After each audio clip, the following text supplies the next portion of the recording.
I look shorter.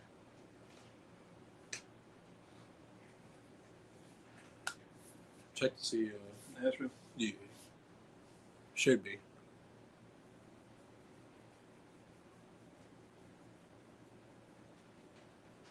See it.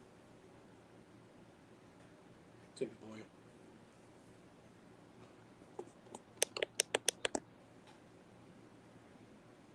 We good? Yeah, it should be good. Okay. All right. Shalom. Shalom. First and foremost, before we get started, I want to give all praises, glory, and honor to Yahweh, by Hashem, Yahweh Shai, by Hashem, Chak, Wadash.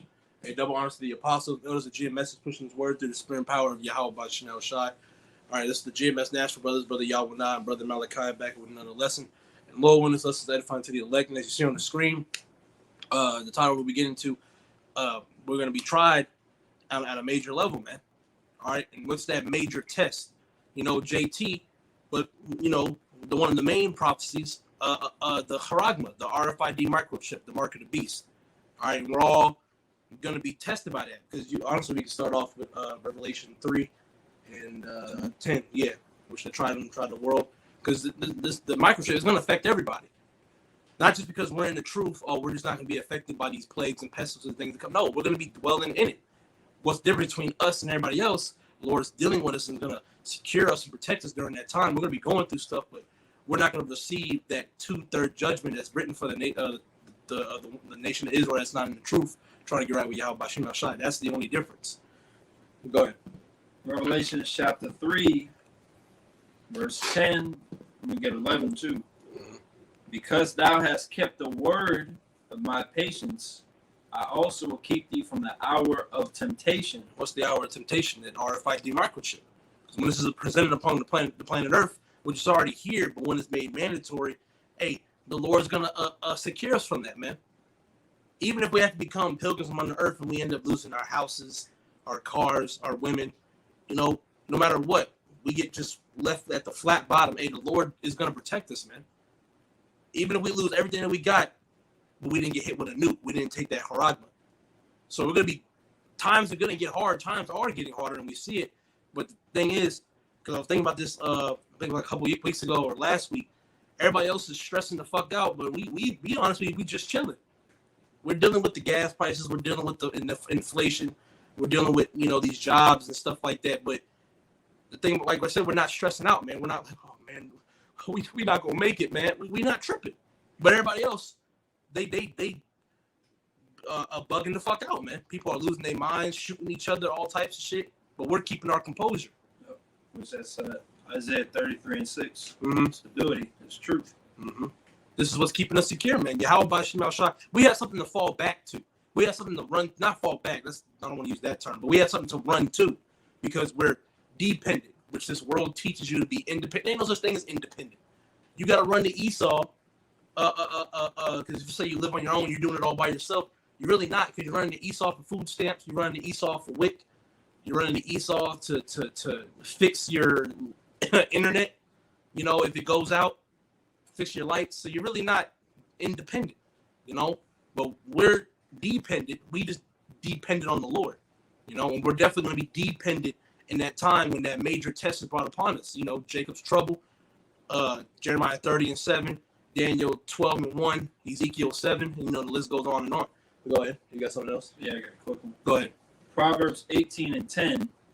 The name of Yahweh Bashim Al-Shai is a strong tower. The righteous runneth into it and is safe. Right. And Lord, when we're of those men, we believe we are. We believe we're the righteous. Hey, we run to Yahweh Bashim Al-Shai for everything. Even when we get a new job, you know, we ask the Lord, hey, Lord, you mind if I stay at this job? Lord, when I stay at this job?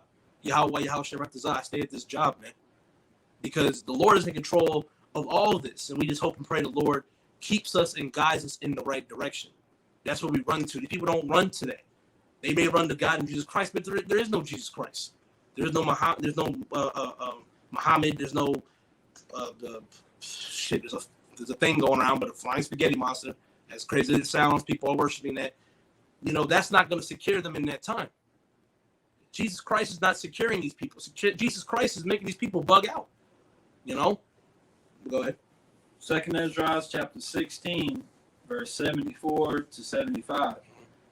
Hear, O ye my beloved, saith the Lord, Behold, the days of trouble are at hand, but I will deliver you from the same. Right, and the Lord, it hasn't been in full effect, but we're in the beginning stages. While I'm speaking as a man, I believe we're in the beginning stages of Jacob's trouble because it's getting nasty day in each and every day. You know, it's something new. The Lord is securing us. Like I said before, we're not stressing out like the 2/3 nation of Israel are. Oh man, I'm running low on money. Oh man, I'm this. Oh man, I'm that. Even if that's happening to us, like I said, we're keeping our composure. Why? Because we got Yahweh Bashim Al Shai. All right, we're not gonna trust in man. We're gonna trust, which I think it was Apostle Paul or Apostle Peter quit. I rather obey the Most High rather than men. I think was that in Acts? Yeah, Acts 5. Yeah, grab that real quick. Mm-hmm. Yeah, it was Apostle Peter.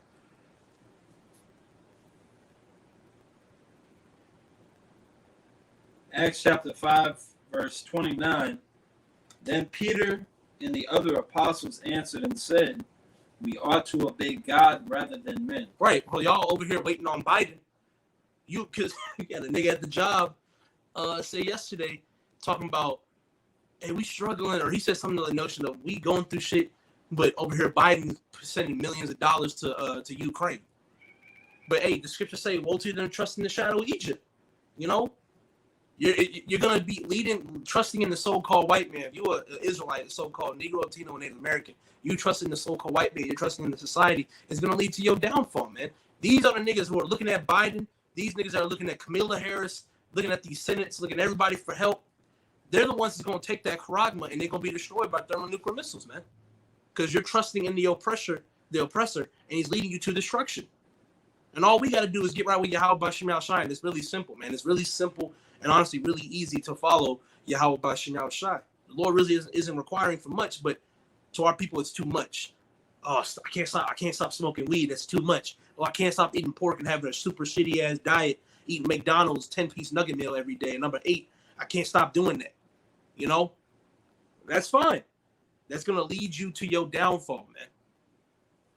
Go ahead. 2nd Ezra 16 and 75. Be ye not afraid, neither doubt, for God is your God. Right, so we're not gonna trip. So, you know, when that time comes, when we're presented with the charagma, we're presented with being the pilgrims, even if we're thrown in concentration camps, we're not gonna be tripping because Yahweh Bashim Al Shai got our back. Now we got this weak ass flesh, and Satan be fucking with us, but what you got to do is you got to keep rebuking that demon, and we're gonna be fine because the scriptures say, the spirit is willing, but the flesh is weak. This weak ass flesh got you thinking sometimes a little bit off course, but you got to catch yourself, self-examination, and be like, nah, man, that's Satan. Flee from me, Satan. And God, my English tongue, man. You know, and keep telling yourself, look, man, if you gotta look in the mirror and tell yourself you're of the elect, and you gotta talk to yourself, you're not crazy, man. That's to me, that's a way of building up your faith, telling yourself what you're actually doing, because you're not in this truth for no reason, man. You know, you believe that you're of the elect, and we believe we're of the elect. That don't make no sense. You doing this truth and getting all these breakdowns and absorbing and being brothers, and you think the Lord going to destroy you? That don't make no damn sense. That's a lack of faith. Go ahead. Job chapter 5, verse 19 to 23. He shall deliver thee in 6 troubles, yea, in 7 there shall no evil touch thee. In famine he shall redeem thee from death, and in war from the power of the sword. Thou shalt be hid from the scourge of the tongue, neither shalt thou be afraid of destruction when it cometh. At destruction and famine thou shalt laugh, neither shalt thou be afraid of the beasts of the earth. For thou shalt be in league with the stones of the field, and the beasts of the field shall be at peace with thee. Right, so we're gonna be okay. If we apply these scriptures and apply what we know, hey, we're gonna win, man. Which we're already winning. But when you apply scriptures to your life and use wisdom, everything's gonna be basically a smooth ride for you. You know, not too smooth, but you know, you get what I'm saying. You can grab the Isaiah 33 and 6 if you like. You quoted it earlier, but we can go ahead and grab it. Isaiah 33 and 6. And wisdom and knowledge shall be the stability of thy times, and strength of salvation. The fear of the Lord is his treasure. Right. And how do we know the Lord? Well, because we fear and trust. I did a lesson yesterday, a brotherly reminder lesson. You know, we got to move in fear. You don't want to be too comfortable. As Apostle Bar said, you want to be one comfortable. You never want to be in a situation where you're too comfortable. That knocks you off your course. Okay? When you're comfortable, You don't think too much. You don't keep your head on the swivel. You get easily distracted. You know, when you stay in these scriptures and you stay reading, praying, fasting, and doing the work, that keeps you occupied, and that's building yourself up to becoming the man you truly are. Okay, and then when you become the man that you truly are, you're gonna surpass these tests that the Lord is throwing at us. You know, you gotta always make sure, hey, is this a test from the Lord? Put your pride aside and pay attention to what's actually going on, man. Because literally nobody is exempt from judgment. Okay? You can grab that First Peter, unless you got something, grab that. But after that, you can grab the First Peter if you got something. Go ahead. Psalms 91, 1-2. Mm-hmm. He that dwelleth in the secret place of the Most High shall abide under the shadow of the Almighty. I will say of Yahweh, he is my refuge and my fortress, my God, in him will I trust. Right. Go ahead. That was it. That was it. Okay, yeah. Because the Lord is our fortress, man. He is our shield and buckler. Because the brother's getting Psalms 91. You know, the whole chapter is talking about trusting the Lord, and he's going to protect us, man. Yeah. It's all about trust. The Lord wants us to trust him. The Lord wants us to be dependent, not independent that Esau pushes. Dependent. You know, the Lord wants to see, hey, are you going to call on me? Are you going to pray to me? Are you going to run to me when certain things happen, whether good or bad? Because even our people, they only want to run to the Lord when they're in a pickle, when they're in a bind, man. Like now, people are probably going to want to call on the Lord because this famine and all that. No. You only want to call on the Lord when you in a jam. You need to call on the Lord even when good things happen. You know, even when the Lord throws you, hey, the water y'all by Shem out shy, for the good and the bad, man. You know? Because the scriptures say that times will come where, I think it says, many shall say, Lord, Lord, and thou shalt not enter into the kingdom, simply paraphrasing. Because when all hell starts fully break loose, and the Lord, you know, has where people, oh, what were these guys talking about? Oh, these guys who are speaking the truth, hey, they were right from the Bible. They're going to want to call on the Lord. How about you not shot? And the Lord going to ignore them, man, because you were bullshitting the whole time. And now that you're fucked up, now that you took this kragma, now you want to call on me, man, hey, the Lord, to hell to you, man. That's how the Lord is going to be in that day. But, in that first verse, it said, he that dwelleth in the secret place of the Most High, that's talking about this truth. Mm-hmm. So it tells us in Habakkuk, I believe it's Habakkuk, that the just shall live by faith. Yep. So if you know, when you really apply faith, you believe that you're, you know, a servant of the Lord, mm-hmm.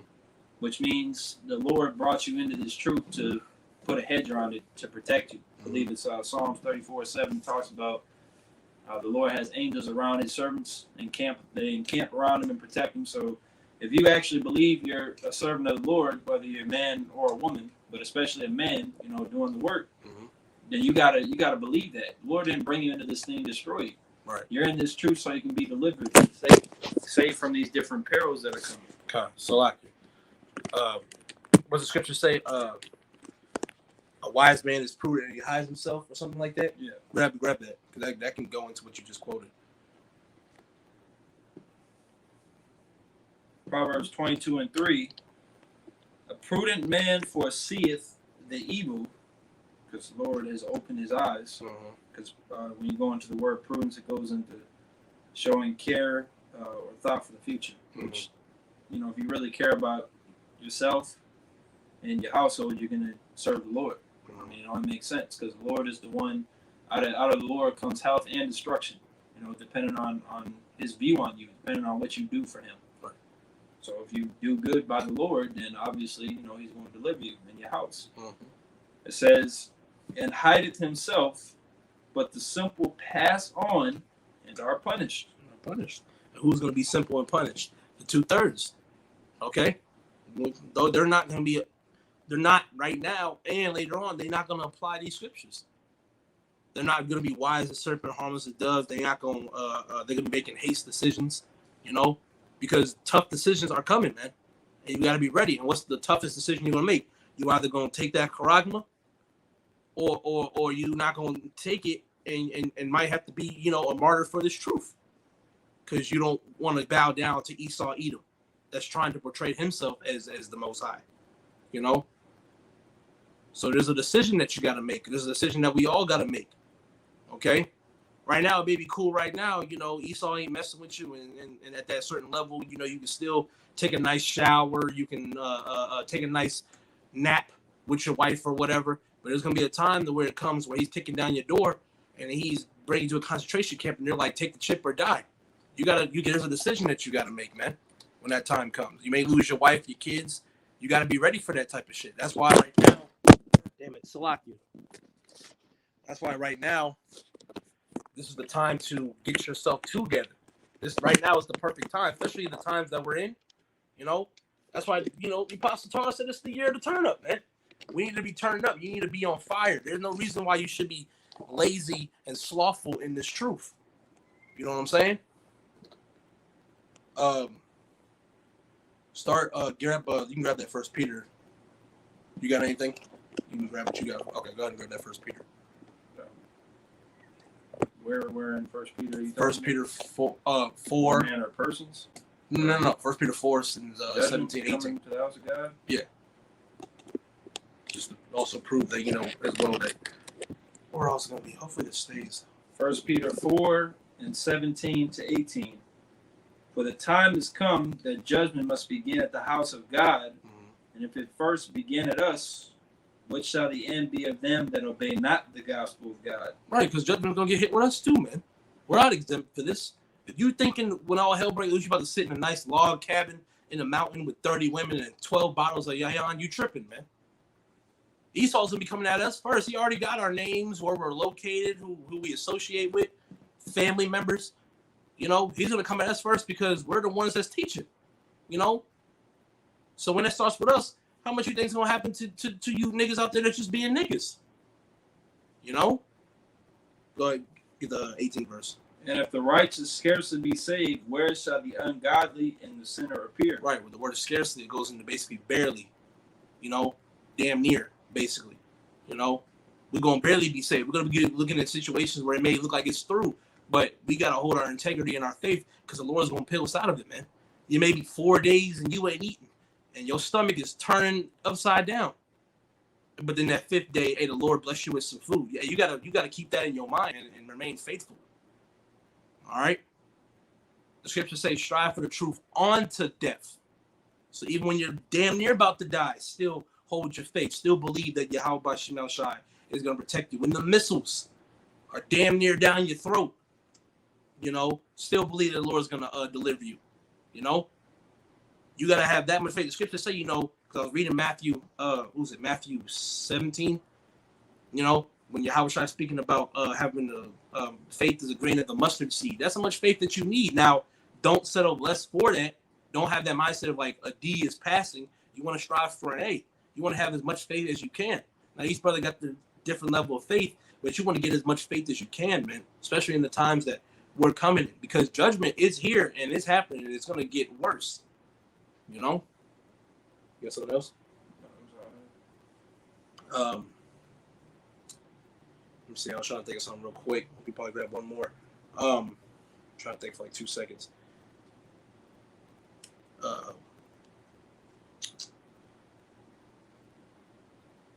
We can grab that sister try this golden fire. Did you already grab that already? No, I don't think so. Okay, we'll grab that and probably end it there. But yeah, man, we're coming to some times where we're going to be tried. Our faith is going to be tested. All right, and you got to be ready. We all got to be ready, man. You know, because the Lord's going to try all of us. We're going to be in different situations, but we're all being tried for our faith. And when you're going through something, the Lord's putting you through something because He knows that you can handle it. Maybe you can. Maybe the Lord made you through it because you can handle death. Okay. And don't forget, brothers, we're going to get spiritual power. The Lord may test your faith, and you stay in trade. Hey, boom, you in a guillotine, and your last words is Yahweh Shemel Shai, protect me. And then you feel the guillotine coming down to your neck, and then you burst out that bitch, man. Luke, the 1st chapter, with Yahweh Shemel Shai, nothing is impossible. You know, nothing is impossible, man. The Lord can spew you out of there, man. You know? But regardless, hey, keep your faith, man. So end it on this scripture. Sirach 2 and 5. I'm going to read down to 10. Mm-hmm. For gold is tried in the fire, and acceptable men in the furnace of adversity. Believe in Him, and He will help thee. Order thy way aright, and trust in Him. Ye that fear the Lord, wait for His mercy, and go not aside, lest ye fall. Mm-hmm. Ye that fear the Lord, believe Him, and your reward shall not fail. Ye that fear the Lord, hope for good, and for everlasting joy and mercy. Mm-hmm. Look at the generations of old and see, did ever any trust in the Lord and was confounded, or did any abide in his fear and was forsaken, or whom did he ever despise that called upon him? Mm-hmm. Is that it on there? Yeah, that's it. Okay. Because, read the last script one more time. Sirach 2:10. Look at the generations of old and see, did ever any trust in the Lord and was confounded, or did any abide in his fear and was forsaken, or whom did he ever despise that called upon him? So when that time comes, man, hey, because when you read the scriptures, man, what the men of the Lord in the scriptures, hey, did the Lord ever leave them to perish and bad things just happen to them? No, man, they've been delivered, even if they had to become martyrs, like Apostle Stephen being stoned, Isaiah was sawed upside down or sawed in half. Yeah, that's what it says when you look it up. Okay, but it doesn't say that in the Bible. Okay, kind. But these men have been tried and been tested and going through certain things and been put to death just for preaching the names of Yahweh Ba'Shem Yahushai.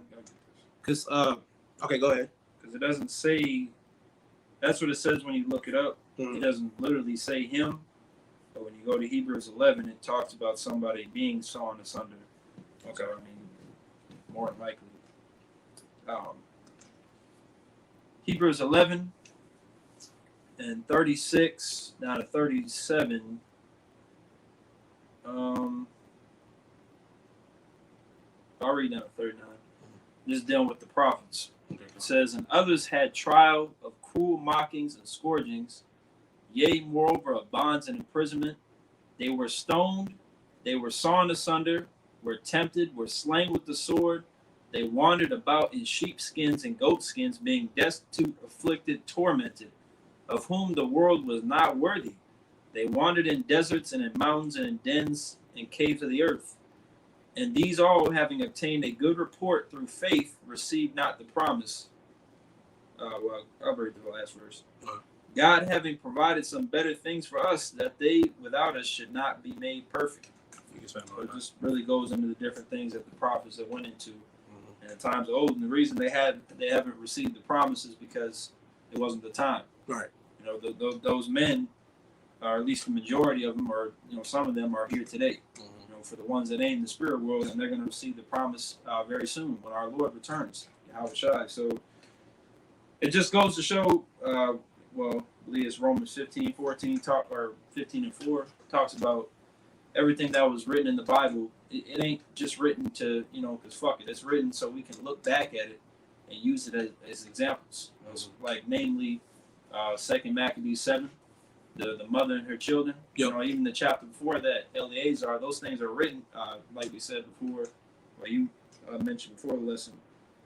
Daniel, in the lion's den, Daniel's 3 friends, Shadrach, Meshach, and Abednego, all these things were written, Yahushai. Yeah, all these things were written for us to look at and be like, this is what a man of the Lord should be like. Right. So we follow that example, regardless of what comes down the path. Whatever comes down the pipeline, we're going to take it head on, man. For the spirit of Yahweh Shai. You ain't got no choice. Right. We're going to be demonized. We're going to be labeled as terrorists. We're going to be labeled as a threat. This is where they're going to be blamed for why the way the earth is moving, how it's moving. The niggas going to blame us for how the nature is moving, man. They're going to say it's our fault for everything. Why? Because that nigga's a fucking devil, man. Esau's the damn devil. And we're going to get this nigga. The Lord, hey, Yahweh Shai going to get you niggas, man. But hey, we got all this prophecy, and this is all going to happen, man. So we're going to let it happen. We're going to went into one more, grab Revelation 19 and 10, we'll end it there. So this has to happen, man. You want the kingdom, Acts 14 and 22. Acts 14 and 22. Through much tribulation shall we enter into the kingdom of God, man. Talking about the spirit of prophecy. Mm-hmm. Revelation 19 and 10. And I fell at his feet to worship him, and he said unto me, see thou do it not. I am thy fellow servant and of thy brethren that have the testimony of Yahweh Shai.